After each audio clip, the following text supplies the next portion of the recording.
थोड़ा सा गुस्सा भी है मेरे दिल में अरे towards Hindi film industry, please बताइए। और मैं ना सोसाइटी का एक पर्सपेक्टिव दे रहा हूँ। तो I generally feel on an average films की क्वालिटी थोड़ी अफेक्ट हो चुकी है, हिंदी फिल्म्स की क्वालिटी पिछले 10-15 साल में, और हर कोई ये कह रहा है। तुम्बाड़ ना इस पूरे पूल में एक बहुत बड़ी एक्सेप्शन है। आप as a human being, as a professional exception हो। ऐसा लग रहा है कि हिंदी फिल्म इंडस्ट्री थोड़ी सी एको चेम्बर में, as in they not being able to connect to audiences. How do you feel? ये पूछना आपसे पहले तो। जो आप कह रहे हो ना, उसका सबसे बड़ा कारण ये है, पिछले 20 सालों से हिंदी फिल्म इंडस्ट्री में से प्रोड्यूसर गायब है। There used to be a producer. Producer करता क्या है? मैं वही बताता हूँ आपको। साउथ फिल्म इंडस्ट्री में प्रोड्यूसर जिंदा है, जितनी मेरी समझ है जी। जो भी मैं बात कह रहा हूँ, फर्स्ट ऑफ ऑल जो मेरी समझ है, जो मैंने सीखा है, जो मैं जानता हूँ उसके बिहाफ पर, प्रोड्यूसर का काम ये होता था, वो कहता था मैं ये फिल्म बनाऊंगा, सलीम जावेद मुझे राइटर पसंद है, मैं कहानी लिखाऊंगा 6 महीने में, मैं इस आइडिया पे फिल्म बनाना चाहता हूँ, मैं एक डायरेक्टर लेके आऊँगा बड़ा, उसको मैं पैसे दूंगा और मैं फिल्म बनाऊंगा, ये मेरा बच्चा है। जब से कॉर्पोरेट स्ट्रक्चर आया है, तब से क्या हुआ कि आप राम डायरेक्टर हो, आपकी एक फिल्म हिट हो गई, आपने अपना प्रोडक्शन हाउस खोल लिया, प्रोड्यूसर की जरूरत ही खत्म हो गई। प्रोड्यूसर का काम सिर्फ लाइन प्रोड्यूसर तक सीमित रह गया कि फिल्म को एग्जीक्यूट करना। कोई भी अपना पैसा रिस्क पे लगाना नहीं चाह रहा है। We don't have that much passion. हर आदमी सेफ खेलना चाह रहा है। साउथ सेफ नहीं खेल रहे हैं अकॉर्डिंग टू मी, क्योंकि वो खुद के पैसे डालते वो खुद के पैसे डालते हैं। जब आप खुद के पैसे डालते हो तो एक अलग आग होती है। आप लोगों के पैसे पर मज़े नहीं कर रहे हो। अभी यहाँ पर सब स्टूडियो के पैसों पर फिल्में बन रही हैं। पिछले 20 सालों से प्रोजेक्ट बनने लगे क्योंकि मेरा स्टेक दाव पर नहीं है। आपने एक्ट करने के लिए हाँ कर दिया, अच्छा वो पैसे देने के लिए तैयार है, मुझे टेबल पे इतना पैसा बच रहा है, मैंने बना दिया।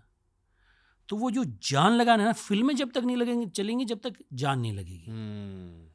जो तेलुगु सिनेमा में हो रहा है, मलयालम सिनेमा में हो रहा है। मुझे ऐसा लगता है कि एक बाहुबली जैसी फिल्म बनती है, जहाँ तक फिर मेरी समझ है कि एक आदमी कहता है कि मैं बनाऊंगा इतनी बड़ी फिल्म। ओके, तुम्बाड़ की थोड़ी सी बातें कर हल्के से। Okay, just mentioning one part. जी, तुम्बाड़ में ना 1-2 सीन्स है जो आपके साथ रह जाती है।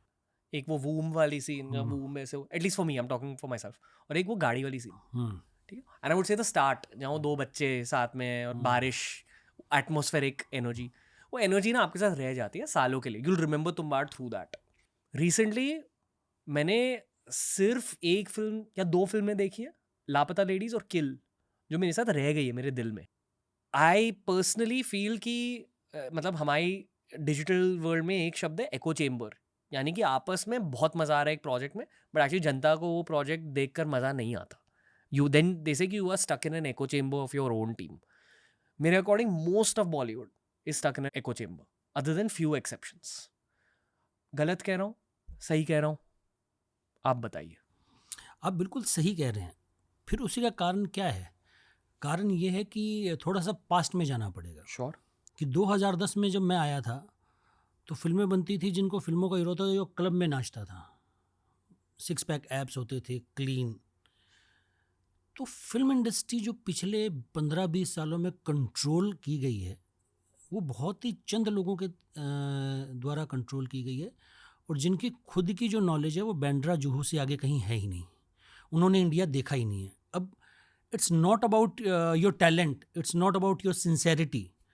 You are very talented, you are very sincere, but you haven't experience that ना। आपने वो दुनिया देखी नहीं है, आप वो फिल्म बनाओगे कैसे? ऑडियंस को जो मिल रहा था, ऑडियंस वो देख रही थी। सोशल मीडिया से पहले थोड़ी सी एस्पिरेशन भी होती थी, गुड लुक्स की, फैशन की, डांस की। सोशल मीडिया आने के बाद वो सब चीज़ें ख़त्म हो गई हैं।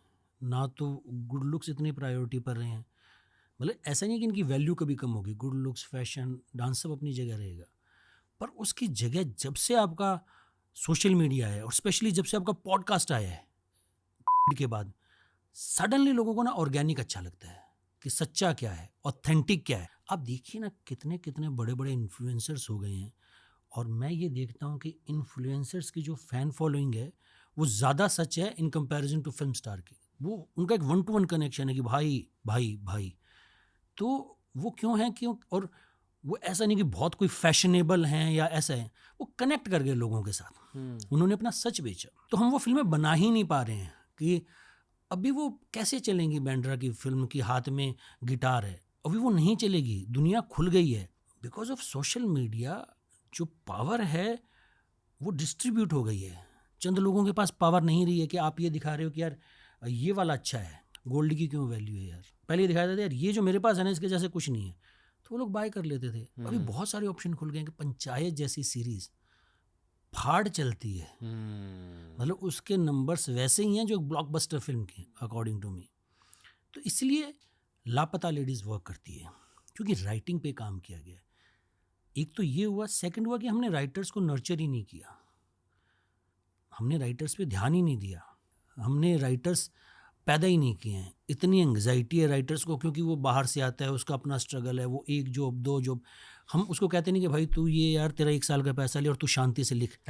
जब तक राइटर्स नहीं होंगे इस इंडस्ट्री का, इस बिजनेस का जो कोर है वो राइटर है।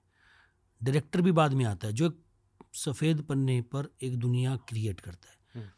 तो आप ये जो कह रहे हो ना, इसकी प्रॉब्लम है कि राइटर्स की कमी होना। ऑनेस्टली आई फील कि दुनिया पैसों के पीछे पागल हो चुकी है, ये एक रियलिटी है। तो एट एज 22-23 ना, अगर आप में वो राइटिंग की कला है, फर्स्ट ना आपका दिमाग सोशल मीडिया की तरफ जाएगा क्योंकि वो बहुत ज़्यादा अचीवेबल है। You will write for your own social media. Easy है ना, अचीवेबल इसलिए कि आपके हाथ में कंट्रोल आ गया ना। आपको कहीं जाके पिच नहीं करनी है स्क्रिप्ट, आप अपने चैनल से शुरू कर दोगे। यही हो रहा है, यू आर राइट, क्योंकि टैलेंट वहाँ चला जा रहा है, क्योंकि यहाँ टैलेंट को स्ट्रगल करना पड़ रहा है, यहाँ मौका नहीं मिल रहा है। In my heart, I want to see great films again, not just one-off great film. Like, इतनी बातें कर ली हमने तुम्बाड़ के बारे में, but in a way it's sad कि सिर्फ एक फिल्म के बारे में ऐसे बात किया जा रहा है। Like congrats, I love you, but ऐसे ना हर महीने एक फिल्म रिलीज होनी चाहिए। We are talking about something. बिल्कुल होनी चाहिए, बिल्कुल होनी चाहिए, पर बहुत स्ट्रक्चर उलझा हुआ है। मैं तो खुद के लिए फिल्म बनाता हूँ। मेरे हिसाब से फिल्म बनाना, प्रोड्यूस करना, शायद मैंने पहले भी कहा होगा, प्रोड्यूसर सबसे थैंकलेस जॉब है इस इंडस्ट्री में अकॉर्डिंग टू मी, और एक्टर सबसे मस्त जॉब है। कि आप 20-30 दिन तैयारी करते हो, 40-50 दिन जाके शूट करते आते हो, आपका चेहरा सबसे ऊपर होता है। मुझे लगता है कि एक अलग जर्नी मुझे करनी है, मुझे वो फिल्में बनानी है जो ज़रा हटके हों, थोड़ी अतरंगी हो, जिनमें कुछ मैं नया कहूँ, जिसमें क्राफ्ट बहुत ही उम्दा लेवल का, वर्ल्ड स्टैंडर्ड का हो, पर जिनकी आत्मा जो है बहुत ही हिंदुस्तानी हो। कमर्शियल एंगल भी है बिल्कुल है। मैं जो फिल्में बना रहा हूँ, मैं थिएटर के लिए बना रहा हूँ जिसमें क्राफ्ट हो, कि मैं ऑडियंस को एंगेज कर पाऊँ, एंटरटेन कर पाऊँ, पर कुछ नयापन हो। कि जैसे तुम्बाड़ में एक नयापन था कि तुम्बाड़ में हमने हॉरर जो जॉनरा है उसके अंदर जाके कुछ एक्सप्लोर करने की कोशिश की, कि फोकलोर थी, फादर के रिडेम्पशन की स्टोरी थी, ड्रामा था, फादर सन स्टोरी थी। वैसे ही क्रेजी के अंदर थ्रिलर जो जॉनरा है उसको हमने एक्सप्लोर करने की कोशिश की कि इस थ्रिलर में हम और क्या कर सकते हैं। तो कुछ ना कुछ नया करने की चाह है हर फिल्म के साथ, और इन सब चीज़ों में टाइम बहुत लगता है। जैसे तुम्बाड़ में 6 साल लगे, अभी जो मेरी नेक्स्ट फिल्म है क्रेजी, उसको 3 साल हो गए हैं। 2022 में मैंने शूट कर लिया था, अगस्त 2022 में शूट हो गई थी फिल्म, पर अभी तक इसलिए रिलीज़ नहीं हुई कि एडिट कर रहे हैं, फिक्स कर रहे हैं कि ये चाहिए वो चाहिए। वही वाली आप वाली बात कि सिनेमा में लोग देखने आएंगे, पैसे दे के आएंगे, तो उनको मज़ा आए, ये बहुत ज़रूरी है। ये मेरे लिए फर्स्ट प्रायोरिटी है, क्योंकि और मैं जब तक कोई चीज़ बाहर नहीं निकालता हूँ, जब तक मुझे लगता है कि यार मुझे अच्छी नहीं लगी, आगे क्या होगा, हर चीज़ की डेस्टिनी होती है। मुझे लगा कि हाँ यार अब ये फिल्म देखकर लोगों को मज़ा आएगा, तो ही मैं बाहर निकालता हूँ, चाहे उसमें साल जाए चाहे 2 साल जाए। हमारी ऑडियंस के साथ एक लॉयल्टी बने कि यार ये लोग कुछ लेकर आ रहे हैं तो कुछ तो होगा, ऐसे नहीं होगा। हम वो अचीव करना चाहते हैं। आई थिंक लोग आपकी टिकट खरीदते हैं एनर्जी के लिए। हाँ, तो बस वो एनर्जी लाने के लिए ना 3 साल वेट करना पड़ता है, 6 साल वेट करना पड़ता है। जैसे कि तुम्बाड़ 2 लिखी जा रही है, वो तब से लिखी जा रही है जब तुम्बाड़ आई थी बाहर। 6 साल हो गए, अब 6 साल में जाके कहीं स्क्रिप्ट लॉक हुई है। कौन लिखता है 6 साल में भाई? कहाँ तक पहुँचे तुम्बाड़ 2 की जर्नी? तुम्बाड़ 2 की जर्नी यार अभी शुरू होने वाली है, राइटिंग हो गई है। आई गेस 2025 एंड या 2026 के शुरुआत में हम चालू कर देंगे।